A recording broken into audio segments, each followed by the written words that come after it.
င်နာအသင်ချီဘဝစတိုင်းလေပါရမီဖြည့်နေသူပါသူသာအကျိုးမဲ့တယောက်သေးသောမျက်နှာရမခွဲချင်မှုမဝေးချင်မှုအရေးကလေးလို့သူ့ရဲ့ပါမှာခါစားဝင်လေးများရချင်နာတို့လျောက်အတူလက်တွဲကရှေ့စစ်ဘဝခီးလမ်းမှာအမြဲတမ်းလို့သူ့အတွက်အဖို့မမ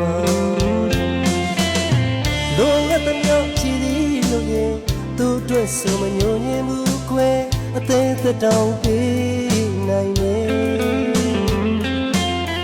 ဘဝတစ်ခုလုံးဘဝကအချစ်တွေတည်ကြမှာရှင်မ